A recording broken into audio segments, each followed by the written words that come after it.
Welcome to Get the Facts, the program that provides you with information on government's policies and initiatives. I'm your host, Enthros Campbell. May is Child Month, and so we continue to celebrate our children. And today we speak with Dr. Pauline Mullings, who is the chair of the National Child Month Committee. And later, head girl of the Salvation Army School for the Blind, Sarah Lindo, will join us. Dr. Mullings, so good to have you on the program. Thank you, ma'am. Good. There is an interesting start to the Child Month Committee. Tell me about it. Yes. In 1953, the wife of the then Governor General, Lady Foote, she felt that the children in Jamaica should be celebrated in a very special way. And so she got 3 organizations to come together and decide that they would have meetings and ensure 2 things. One, that the month of May is celebrated here in Jamaica as Child Month, and also that there is a theme selected annually that would highlight the plight of the Jamaicans' children. Right, and what is this year's theme? Well, this year's theme is encourage, enable, include me. Yes. And we selected that theme because we recognize that many of our children today, it's surprising, but many of them are depressed. They feel, like, those days when they said children must be seen and not heard. Yes. They feel like, we don't have a talk, we don't have a say. They want to be included in things. They want to participate in decision making. And also, they want a chance to be enabled. So we selected this theme with a little swing this year on children who are challenged. Yes. Because even though we celebrate all our children in May, we recognize that there are some children who are left out. People feel they are not a part of the celebration. Right. And we really want those who are challenged to feel a part of the excitement. So what are some of the activities then that you have? And would you have some special activities for the challenged children? Okay, what we have done, we have sensitized the nation, and we have seen so far that many have been involved in ensuring that those who are challenged, they have activities for them.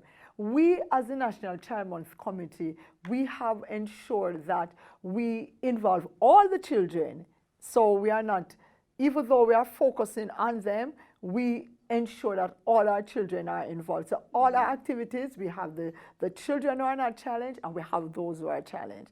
So on Friday, right, Friday the 17th, that's Friday, we just completed Friday, we had many of our volunteers on the road downtown in the park and over by the bus park in Halfway Tree, where we celebrated all the children. We hugged them, we gave them armbands, we gave them tokens, we remind them how special they are, because the National Children's Day is the day for all our children. And so we really had a good time.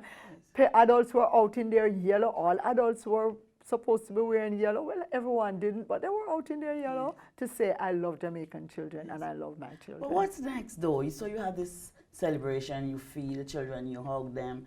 What's next? Okay, coming up, very, very important, will be our National Day of Prayer on the 29th, which will be held at the Maranatha Gospel Assembly. And we have to pray for our children, and we are going to be praying for our children and celebrating with them, just giving God praise and so on. And then we are moving into June. Now, Child Month is not confined to the month of May, because we want everyone to recognize that our children are so special, they must be celebrated for the entire year. So even though there's a focus in May, we push things outside of May. So June, we will be having, that's June 28th, we'll be having our Academic Achievement Awards function, where we acknowledge children from the non-traditional high schools who have done very well in their CSEC exam, even though they experience challenges. Okay, so we celebrate them on that day with a banquet and give them awards and really just let them feel good about themselves. This is new for this year? No. This has been going on for about 6 years. And actually, the idea came from the young people at the Youth Forum, which is the next event that we will be having in November. right? Where it's Youth Month. It's the young people who brought it up. They felt that children should be awarded for what they are doing, and especially those. So the committee started in 53. 1953. You've been serving for how long? I have been on the committee since 1986. So you've served. Tell me, what do you think Jamaicans can do to advance the whole cause of children, of our children? I really think the most powerful thing right now is to give them love and to ensure that we get back to that place where, one, we see God as in charge of them and over them. Two, where we all feel responsible, where we all feel that the entire village must raise one child. You know, we want to get back to that place where everyone cares about every child, and every child is important and special regardless. Yes. So I think that that's necessary to help. So the committee, do you work around all year, or you work Okay, some months? we work from September to June every year. So we take 2 months off, July and August. But in September annually, we are looking at the next year's theme and plans and what we are doing. Yes. But we work right through. Right. Okay. I know you have a calendar of thoughts for the children. Can you give us a few of them? Okay, for our children, we really think that, you know, we need to do things. For example, one of the things that we felt was necessary was to speak words of affirmation to your child today. Tell them, you're smart, you're beautiful, you are kind. Children need to hear these things. We also thought that this year we need to explain the term disability or special needs to our children so that they can understand that these children are special, they are important, and that they should be loved also. Yes. One of the things that we are asking adults to do for the month of May and beyond is to ensure that your child recognize that those children who have these needs are special. And to do that, get your child to learn to even sign, I love you. So when they're on the road and they see those children who are, you know, challenged by their voices are hearing, that, you know, and they're making gestures, they don't mock them and think they are just, you know, but that they can go up to them and sign to them, I love you, and show them, you know. So we want our parents to get involved that way, and to also ensure that your child meet a child with a special need. Right. That's all we're asking. Okay. And as we wrap this segment, Dr. Mullings, what would be your final word to Jamaicans? My final word to Jamaicans, please allow our children to grow, allow them to mature, allow them to live, to experience their fullest potential, the reason why God put them on earth. I am appealing that we stop killing our children, that we stop destroying them, that we stop abusing them, that we stop hurting them, and let us all just come together and love our children. I'm appealing to those who know the Almighty God and you know how to call upon Him, to call on God, because in these times we need God's intervention to cover and to protect our children. Yes.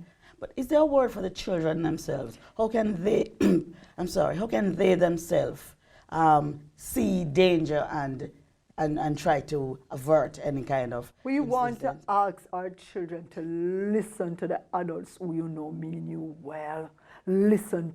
2 children, young people, lost their life at the beach the other day because they did not listen. Listen to those who mean you well, your parents, your caregivers, teachers, and follow the right guidelines. That's all we're asking our children to do. We are going to guide you. Just do what we ask you to do, knowing that we love you and we truly care for you.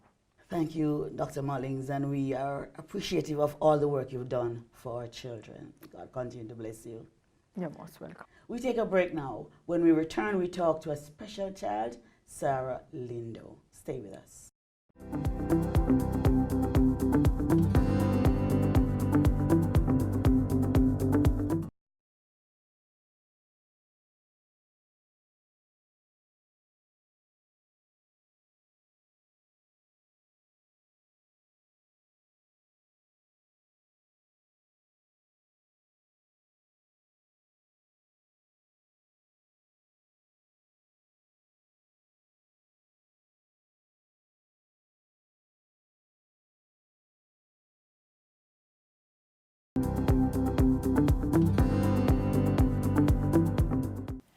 Welcome back to Get the Facts. Today we're focusing on our children.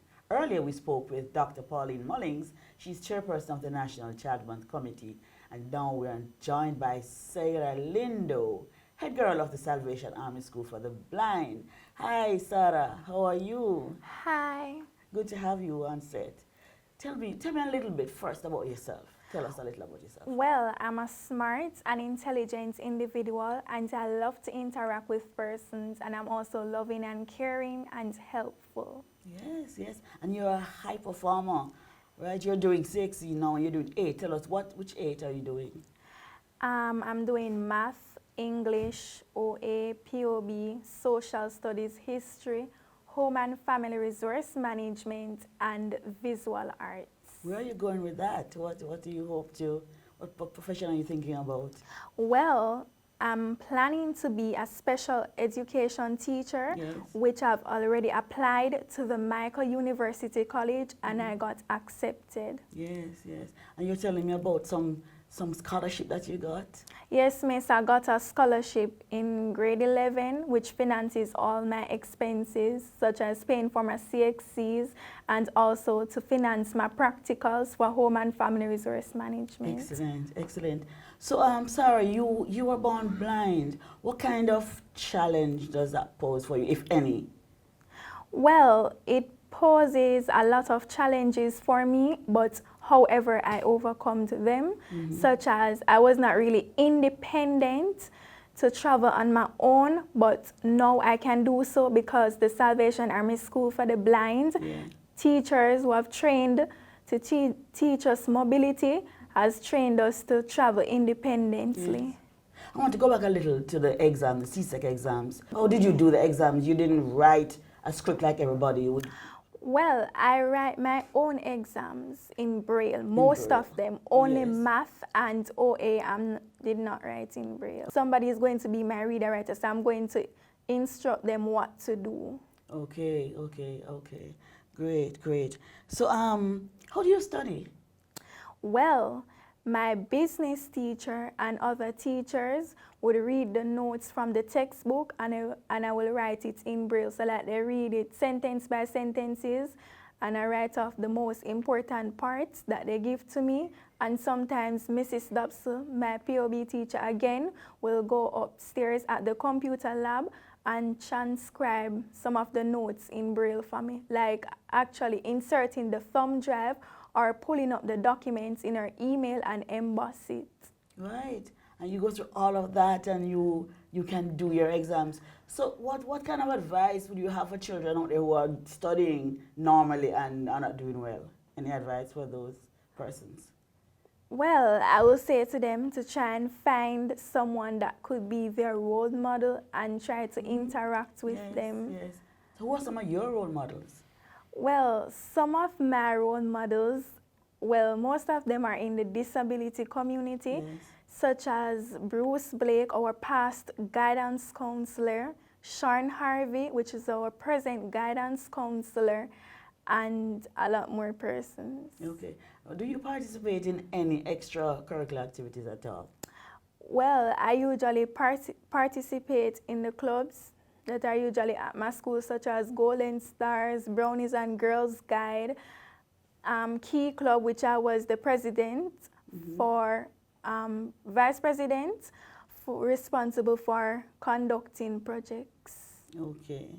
You would be listening to the news or so on, you hear about challenges that children generally in Jamaica are having, right?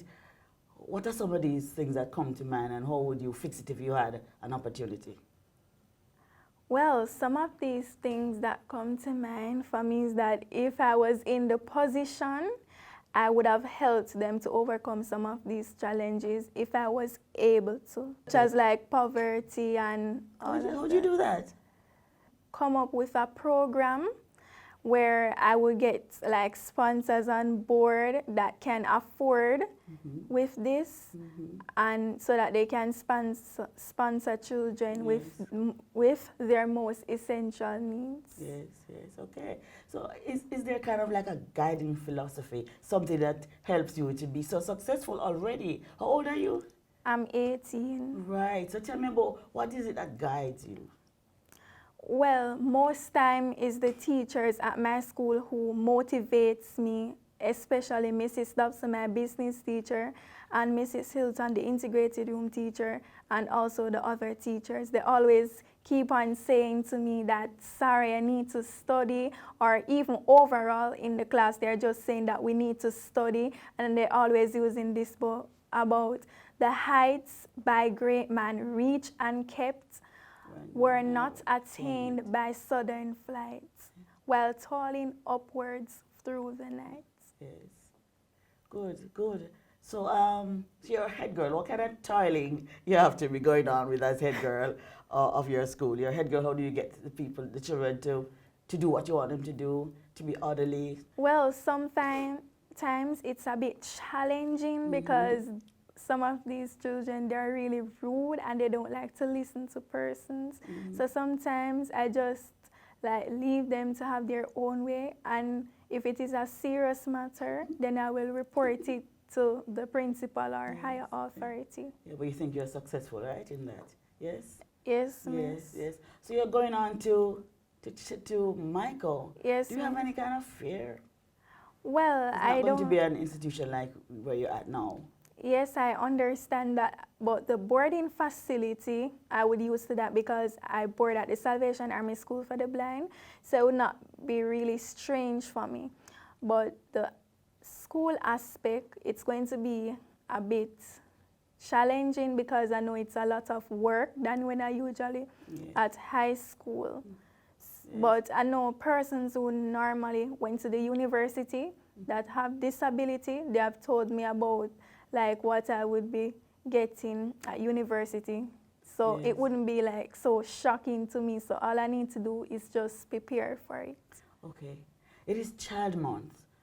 What do you think we can do as a society, as a country to help, especially children who are visually impaired? All they would need to do is that they need to encourage children with disability and tell them that they can always do whatever they want to do, because normally some persons tend to underestimate children that have disability, and I don't like the idea. Okay. Like, even if you're blind or something, they're saying that you are handicapped, which is not. You're just like physically challenged. Even though you cannot see, you can still able to do anything that you want to do because it's just something wrong with your eyes. The other parts of your body are functioning. Of course, of course. Thank you so very much, Sarah. Shake my hand. Thank you so very much, and all the best as you go on to Michael. Thank you, miss. Good, good. This has been Get the Facts. Our special guests were Dr. Pauline Mullings, chairperson of the National Child Month Committee, and Sarah Lindo, head girl of the Salvation Army School for the Blind. Until next time, I am Enthros Campbell, reminding you to encourage, enable, and include our children always.